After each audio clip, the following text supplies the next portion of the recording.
GBA ಅಂದರೆ greater Bengaluru ಪ್ರಾಧಿಕಾರ ಹಾಗೂ ಪೊಲೀಸ್ ಇಲಾಖೆ ಇಬ್ಬರೂ ಕೂಡ ಜಂಟಿಯಾಗಿ ರಸ್ತೆ ಬದಿಯಲ್ಲಿ ಅಥವಾ ಪಾರ್ಕಿಂಗ್ ಜಾಗಗಳಲ್ಲಿ ಯಾರು ತಮ್ಮ ಸ್ವಂತ ವಾಹನಗಳನ್ನು ಬಿಟ್ಬಿಟ್ಟಿದ್ದಾರೆ, ಅಂದರೆ ಬೀಡಾಡಿ ವಾಹನಗಳು, ಅಬಂಡನ್ಡ್ ವೆಹಿಕಲ್ಸು, ಇವುಗಳನ್ನು ತೆರವು ಮಾಡಬೇಕು ಅಂತ ನಾನು 15 ದಿನಗಳ ಹಿಂದೆಯೇ ಜನಗಳಿಗೆ ಮನವಿ ಮಾಡಿದ್ದೆ ಮತ್ತು ಎಚ್ಚರಿಕೆಯನ್ನು ಕೂಡ ಕೊಟ್ಟಿದ್ವಿ.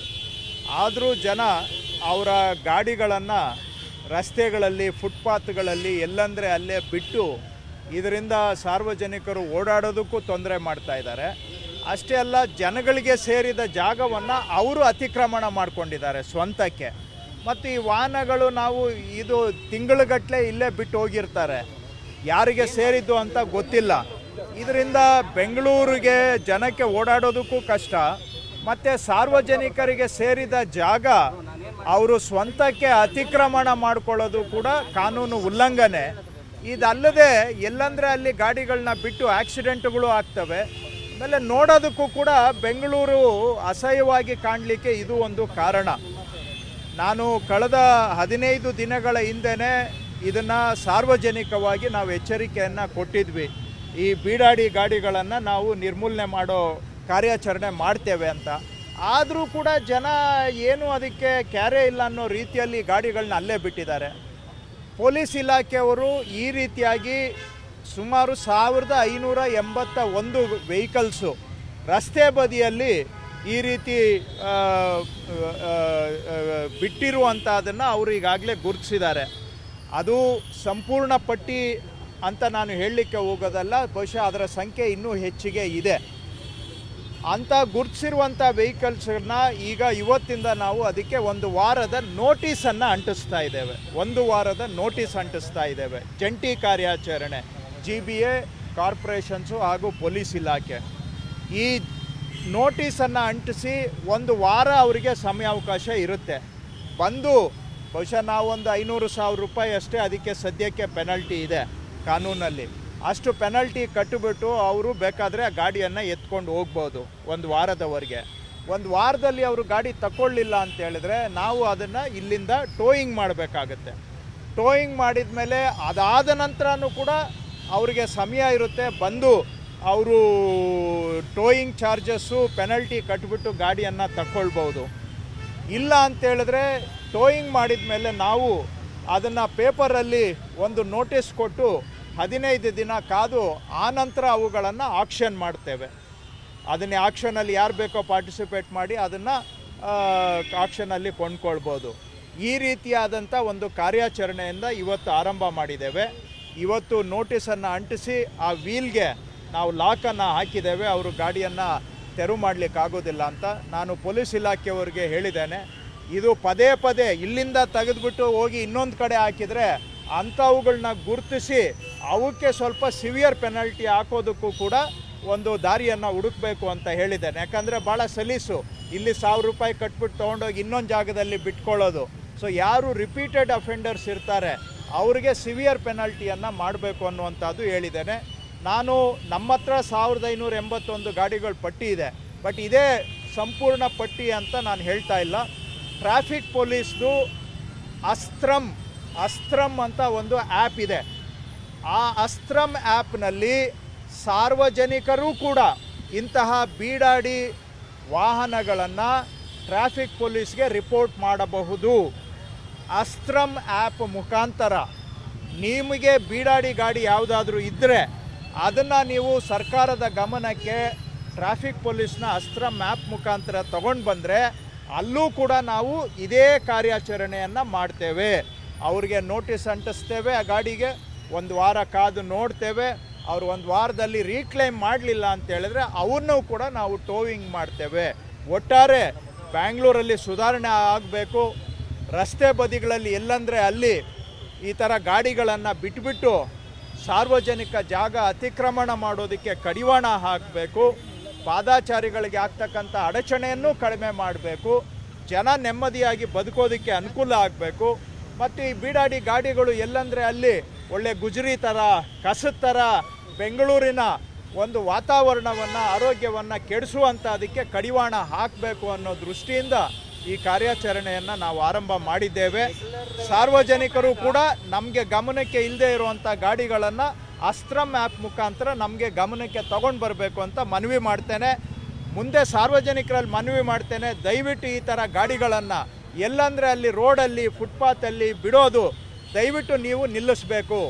ಇದು ಎಗೇನ್ ಒಂದು ಕಠಿಣ ತೀರ್ಮಾನ.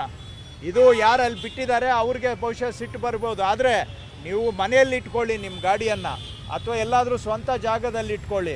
ಅದನ್ನು ಬಿಟ್ಬಿಟ್ಟು ರೋಡ್ ಸಿಕ್ಕಿದೆ ಅಂತೇಳಿ ಎಲ್ಲಂದರೆ ಅಲ್ಲಿ ನೀವು ಗಾಡಿ ಬಿಸಾಕೋದಕ್ಕೆ, ರೋಡು ಏನು ಒಂಥರ ಗುಜರಿ ಜಾಗ ಅಲ್ಲ, ರೋಡು ಸಾರ್ವಜನಿಕರಿಗೆ ಸೇರಿದ್ದು, ಸಾರ್ವಜನಿಕರ ಸ್ವತ್ತು, ಅದನ್ನು ನಾವೆಲ್ಲರೂ ಕೂಡ ಗೌರವಿಸಬೇಕು ಅಂತ ನಾನು ಮನವಿ ಮಾಡ್ತೇನೆ.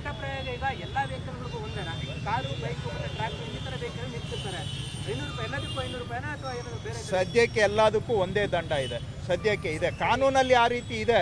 ಸದ್ಯಕ್ಕೆ ನೀವು ಹೇಳೋದು ಟೋಯಿಂಗ್ ಚಾರ್ಜಸ್ಸು ಸುಮಾರು 1,000 ರೂಪಾಯಿ ಅಷ್ಟು ಆಗುತ್ತೆ. ಅದಾದಮೇಲೆ ಎರಡನೇ ಬಾರಿ ಮಾಡಿದರೆ ಅದಕ್ಕೇನಾದರೂ ದುಬಾರಿಯಾಗಿ ಇನ್ನೊಂದು ಸ್ವಲ್ಪ ಮಾಡೋದಕ್ಕೆ ಯೋಚನೆ ಮಾಡಬೇಕು. ಸದ್ಯಕ್ಕೆ ಆ ರೀತಿ ಪ್ರಾವಿಷನ್ ಇದೆ.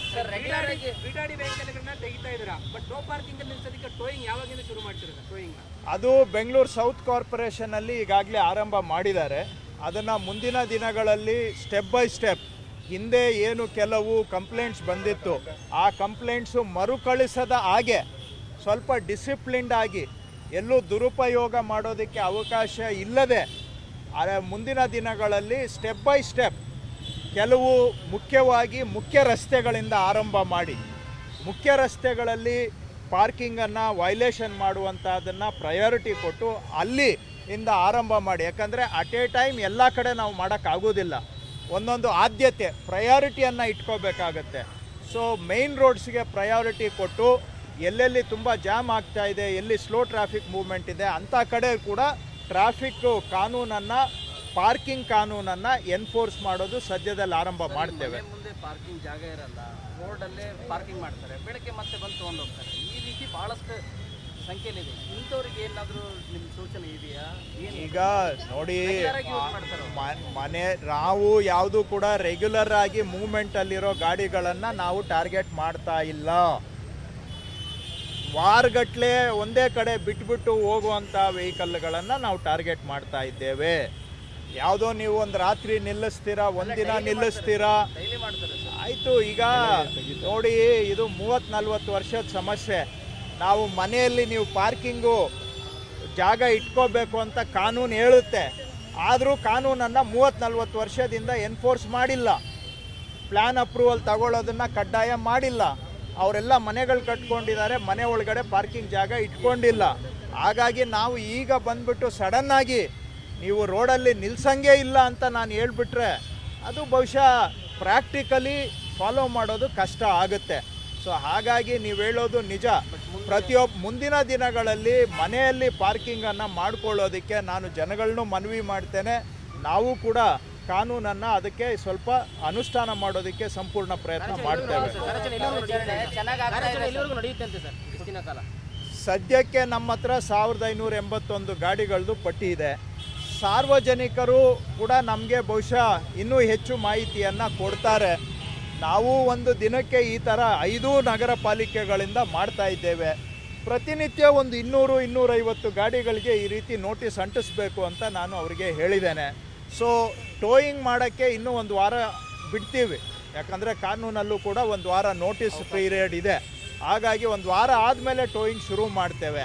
ಅಲ್ಲಿವರೆಗೂ ಇನ್ನೊಂದು ವಾರದಲ್ಲಿ, ಯಾಕಂದರೆ SIR ಕೆಲಸ ಬೇರೆ ನಡೀತಾ ಇದೆ. SIR ಕೆಲಸದಲ್ಲಿ ಅಧಿಕಾರಿಗಳು ತುಂಬ ಮಗ್ನರಾಗಿದ್ದಾರೆ, ಬ್ಯುಸಿ ಇದ್ದಾರೆ. ಸೊ ಅದನ್ನು ನೋಡಿಕೊಂಡು ಒಂದು 10 ದಿನದವರೆಗೆ ಈ ರೀತಿ ಸ್ಟಿಕ್ಕರು ಎಲ್ಲ ಕಡೆ ಅಂಟಿಸ್ತೇವೆ. ಅದಾಗಿ ಒಂದು ವಾರ ಆದಮೇಲೆ ಟೋಯಿಂಗನ್ನು ಶುರು ಮಾಡ್ತೇವೆ. ಚೆನ್ನಾಗಿ ಆಗ್ತಾ ಇದೆ, ಸ್ಥಳಾಂತರ ಆಗ್ತಾ ಇದೆ, ಚೆನ್ನಾಗಿ ಆಗ್ತಿದೆ. ಬಟ್ ಅದೇ ಜಾಗಕ್ಕೆ ಮತ್ತೆ ಬಂದು ಬೀದಿ ಬದಿ ವ್ಯಾಪಾರಿಗಳು ವ್ಯಾಪಾರ ಮಾಡ್ತಾ ಇದ್ದಾರೆ. ತಮ್ಮ ಗಮನಕ್ಕೆ ಬಂದಿದೆಯಾ ಸರ್? ಕೆಲವು ಕಡೆ ಬಂದಿದೆ. ನನಗೆ ಸಾರ್ವಜನಿಕರು ಕೂಡ ನೀವು ತೆರವು ಮಾಡಿದ ಜಾಗದಲ್ಲಿ ವಾಪಸ್ ಬಂದಿದ್ದಾರೆ ಅಂತ ಸಾರ್ವಜನಿಕರು ಗಮನಕ್ಕೆ ತಗೊಂಡು ಬಂದಿದ್ದಾರೆ. ನಾನು ಬೀದಿ ಬದಿ ವ್ಯಾಪಾರಿಗಳಲ್ಲೂ ನಿನ್ನೆ ಮನವಿ ಮಾಡಿದ್ದೇನೆ, ನೀವು ದಯವಿಟ್ಟು ಸಹಕಾರ ಕೊಡಿ. ನಿಮ್ಮ ಬದುಕಿಗೆ ಏನು ಬೇಕೋ ಅದನ್ನು ಮಾಡೋದಕ್ಕೆ ನಾವು ಸರ್ಕಾರ ನಿಮ್ಮ ಜೊತೆಗೆ ಸಂಪೂರ್ಣವಾಗಿದ್ದೀವಿ. ನಿಮ್ಮ ಬದುಕು ಹಾಳಾಗಬಾರ್ದು.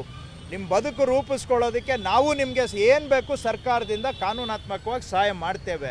ಆದರೆ ಮುಖ್ಯ ರಸ್ತೆಗಳಲ್ಲಿ ದಯವಿಟ್ಟು ಅಲ್ಲಿಂದ ಶಿಫ್ಟ್ ಆಗಿ ಮತ್ತು ತೆರವು ಮಾಡಿದ ಕಡೆ ವಾಪಸ್ ಬರುವಂಥದ್ದು ಆಗಬಾರ್ದು ಅಂತ ನಾನು ಅವರಲ್ಲೂ ರಿಕ್ವೆಸ್ಟ್ ಮಾಡಿದ್ದೇನೆ. ನಮ್ಮ ಅಧಿಕಾರಿಗಳಲ್ಲೂ ನಾನು ಎನ್ಫೋರ್ಸ್ ಮಾಡಬೇಕಾಗತ್ತೆ.